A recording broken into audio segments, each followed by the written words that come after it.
The street was quiet except for the hum of cicadas in the warm afternoon air. Lawns were neatly trimmed, kids' bikes leaned against fences, and sprinklers ticked rhythmically across manicured grass. It was the kind of suburban neighborhood that tried to look perfect from the outside. Marcus had lived there for almost a year. He kept to himself, worked long hours at an auto parts warehouse, and spent most of his evenings tinkering in his garage. He wasn't the type to cause trouble. He waved to neighbors when he saw them, but he didn't host barbecues or join the neighborhood Facebook page. That day he felt proud. For months he'd been saving up for a reliable car. Not brand new, not shiny, but dependable, or a black Chevy Suburban. It was parked in his driveway, the sunlight bouncing off its hood. To Marcus, it wasn't just a car. It meant independence. No more borrowing rides or worrying about his old sedan breaking down. As he opened his garage door, the rumble echoed down the street. He stepped out, keys in hand, and took a moment to admire the Suburban. His shoulders relaxed. Finally something good. But peace didn't last long. Hey, what do you think you're doing?" The voice came sharp and fast from across the street. Marcus turned. It was Karen. Everyone knew Karen. Early 50s, cropped blonde hair, always in yoga pants, though no one had ever seen her in a class. She was the self-proclaimed watchdog of the HOA, quick to scold neighbors about trash cans left out too long, or grass that wasn't cut to code. She walked her little white dog 3 times a day and treated each walk as a neighborhood inspection. Now she was standing at the edge of her driveway, staring at Marcus like he'd been caught red-handed. "That's my car!" she yelled, pointing at the Suburban. "Where did you get that?" Marcus blinked, confused. "Your car? This is mine. I just bought it." Karen's face tightened. She stormed closer, phone already in her hand. "Don't lie to me. I know that's my Suburban. I just paid for it this morning. You think you can just steal it and hide it in your garage? Not in my neighborhood." Marcus raised his hand slightly, trying to stay calm. "Ma'am, I don't know what you're talking about. I bought this Suburban yesterday evening from a dealer in town. I have the papers inside. You can see them if you—" But she cut him off, pressing 911 with shaking fingers. Her voice cracked as she spoke into the phone, loud enough for half the block to hear. "Yes, police? This is Karen Simmons. I'm the president of the Meadowbrook HOA. There's a man here stealing my car. He's in my garage right now. Yes, a black male about 6 feet tall. Send someone fast!" Marcus felt his chest tighten. He looked around. Curtains shifted in windows. A man watering his lawn across the street turned off the hose and stared. 2 kids on bikes slowed down, watching with wide eyes. The whole block was suddenly aware.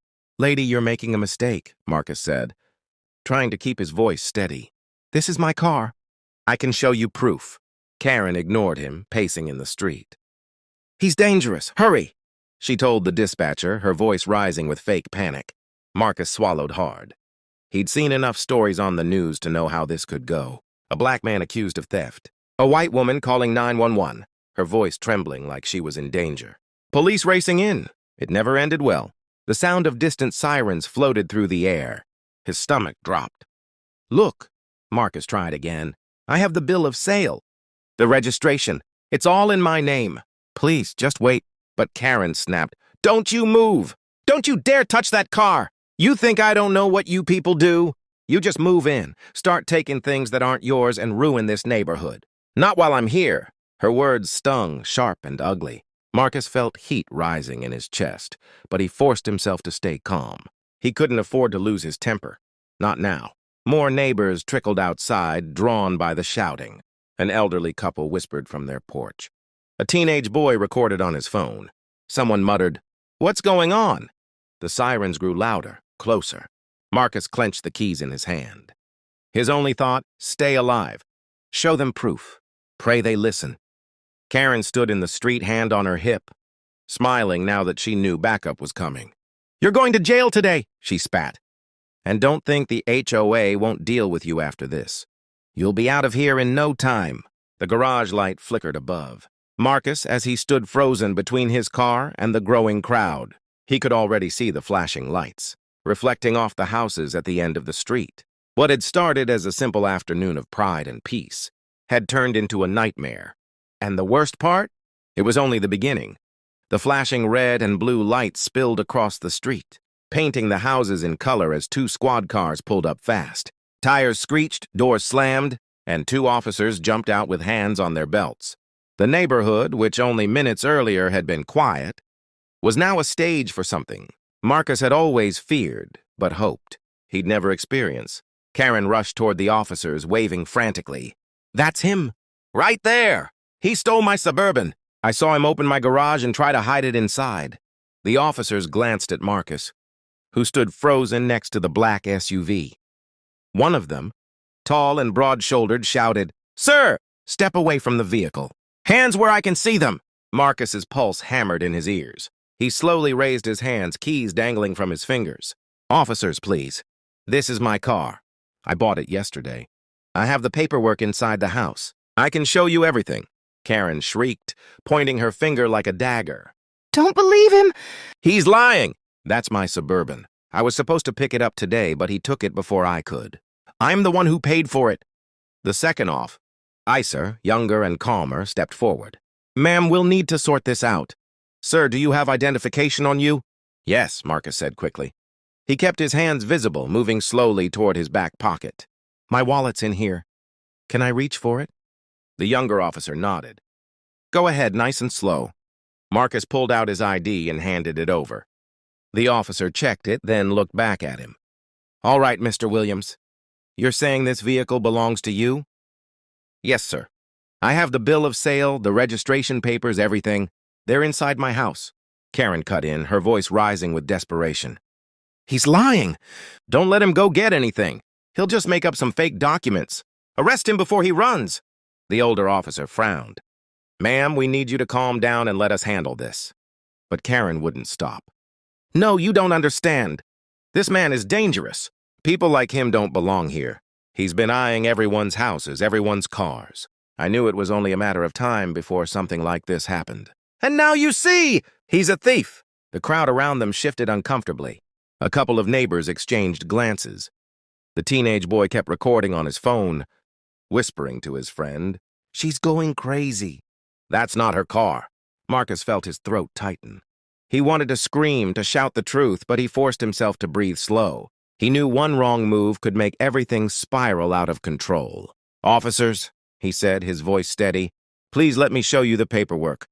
It'll clear this up." The younger officer nodded again. "All right. Let's go inside and get those documents. We'll stay with you." But Karen lunged forward, blocking the path. "No, you can't let him go in that house. He could have a weapon in there. He could attack you. He's dangerous!" The older officer finally turned on her, his patience thinning. "Ma'am, if you don't calm down, we'll have to ask you to step back. We'll handle this investigation." Karen gasped, offended. "You're taking his side? You're supposed to protect homeowners like me, not criminals like him." The air was thick with tension. Neighbors leaned closer, some whispering, some shaking their heads. The teenage boy muttered, "Man, this is messed up." Marcus stood still, his hands shaking slightly. But his eyes locked on the officers. "Please, just let me show you the proof. That's all I ask." The younger officer motioned. "All right, let's go." Marcus started walking toward his front door, the two officers following close behind. Karen screamed after them, "You'll regret this! You're letting him get away with it." The crowd buzzed with murmurs. Some people nodded in sympathy toward Marcus. Others kept their distance, unsure what to believe. As Marcus reached his door, his heart pounded. He unlocked it slowly, stepped inside, and pulled out the folder he had left on the kitchen counter. Inside was the bill of sale, signed and stamped, along with the vehicle registration paperwork. His name, Marcus Williams, was printed clearly on every page. He handed the folder to the younger officer, who flipped through it carefully. After a long pause, the officer gave a slight nod. "Looks legitimate. Registration matches the plate outside." The older officer glanced at it too, grunting in agreement. "Looks in order?" Relief washed through Marcus, but it was short-lived. Outside, Karen was still yelling, her voice piercing through the door. "Fake papers. They're fake. He made them on his computer." Marcus rubbed his forehead, exhausted. She wouldn't stop until she ruined him. The younger officer handed the documents back.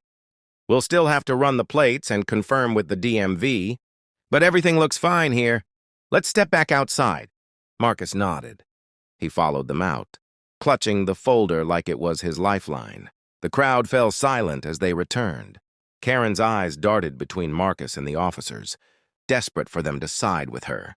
"Well?" she demanded. "Did you see? Did you see how he forged those papers?" The older officer shook his head. "Ma'am, the paperwork looks valid. We'll verify. But right now, we have no reason to believe this man stole the vehicle." Karen's face flushed red. No, that can't be right. I know what I bought. That's my Suburban. Someone must have made a mistake at the dealership, or he bribed someone.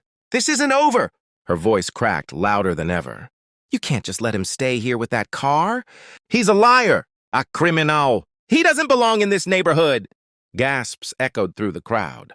Even those who had stayed quiet now muttered in disbelief. One neighbor called out, "Karen, that's enough!" Another shook their head and walked back inside. Marcus's chest tightened. For the first time since the nightmare began, anger threatened to boil over. But he bit his tongue, holding it in.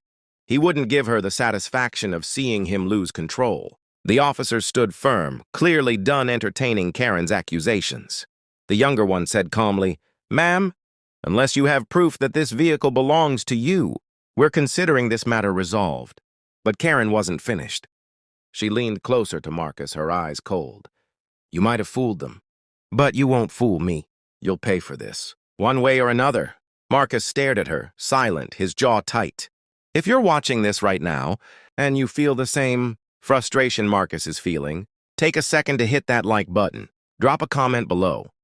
What would you have done if you were in Marcus's shoes? And don't forget to subscribe, because the way this story unfolds next will leave you speechless. The younger officer finished typing on his computer, then returned with a nod. "Plates check out. Registration is valid. Vehicles registered to Marcus Williams." The older officer crossed his arms. "There you have it." But Karen's face twisted with rage. "No! No, that can't be right. I know what I bought. That's my Suburban. Someone must have made a mistake at the dealership, or he bribed someone. This isn't over!" Her voice cracked louder than ever.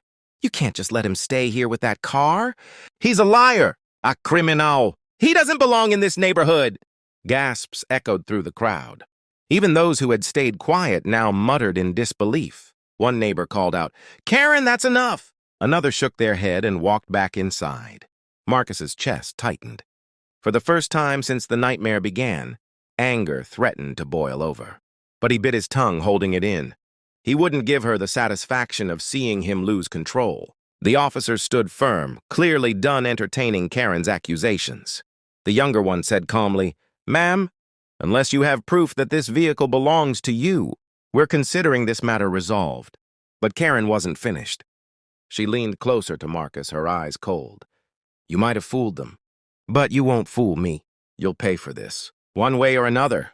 Marcus stared at her, silent, his jaw tight. The sun dipped lower, shadows stretching long across the neighborhood. The flashing police lights painted everything in streaks of red and blue. Neighbors lingered on sidewalks, whispering, some shaking their heads at Karen's outburst. The tension was thick enough to choke on. Marcus stood still, clutching his folder of documents, his hands damp with sweat. He had proven his ownership, but Karen's venom hadn't slowed. If anything, she looked more determined than ever. The younger officer closed his notepad. "Mr. Williams, thank you for cooperating. Everything checks out. We're going to clear the call." But Karen stepped forward, blocking their path, her eyes wide with fury. "You can't just leave. Don't you get it? He's dangerous. If you walk away, you're putting all of us at risk." "He doesn't belong here!" The older officer rubbed his temples. "Ma'am, enough. You made a report. We investigated. The vehicle belongs to him. This incident is over." Karen's voice cracked into a shrill scream. "No, it's not over until he's gone." The crowd stirred. One neighbor muttered loudly, "She's lost it." Another whispered, "Why does she hate him so much?" Marcus shifted uncomfortably. He wanted to disappear inside his house, to slam the door and lock out the world. But Karen's eyes burned into him. He knew she wasn't finished. The teenage boy still recording muttered into his phone, "This is going viral tonight." Karen spun toward the neighbors, her voice desperate. "You all see what's happening, right? He doesn't belong here. He's ruining our neighborhood. If the HOA doesn't do something, we'll all regret it." For the first time, one of the neighbors spoke up. It was Mrs. Thompson. the elderly woman who lived 2 houses down. She stepped off her porch, her voice firm. Karen, stop. We've all had enough. Marcus hasn't done anything wrong. Karen gawked at her. Are you kidding me? You're siding with him? Mrs. Thompson crossed her arms. I'm siding with the truth.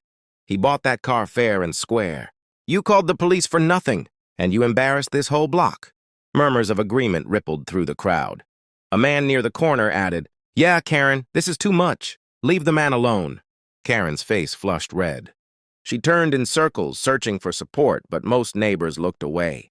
The power she thought she had was slipping through her fingers. Marcus stood still, his chest rising and falling with quiet relief. For once, someone had spoken up for him. But Karen wasn't done. Not yet. She whirled back to the officers, her voice trembling with rage. Fine. If you won't do anything, I'll take this to the HOA board. I'll make sure he's removed from this neighborhood. He doesn't deserve to live here. Marcus clenched his jaw.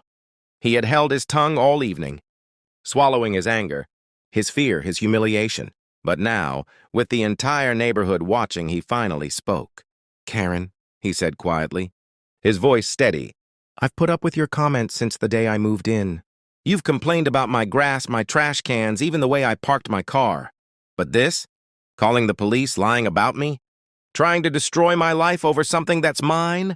This is harassment, and I'm done being silent. The crowd hushed. Even the officers looked at him with respect. Marcus stepped forward, holding up the folder of documents. I worked hard for this car. I saved every dollar. It's not just transportation to me. It's proof that I belong here just like anyone else. You don't get to decide who belongs and who doesn't. Not you. Not the HOA, nobody. Karen's mouth opened and closed like she was searching for words, but none came. The neighbors stared at her, their faces cold, judgmental. The younger officer finally spoke. Ma'am, you need to understand something. False reports to 911 are serious. You could be charged for making one. Karen's eyes widened. Charged? For trying to protect my neighborhood? The older officer shook his head. For lying. You claim this man stole your vehicle. We've checked the paperwork, the plates, and the registration. Everything confirms it belongs to him. You wasted police resources, and you endangered this man's life with your false report. The crowd murmured. A woman on the sidewalk,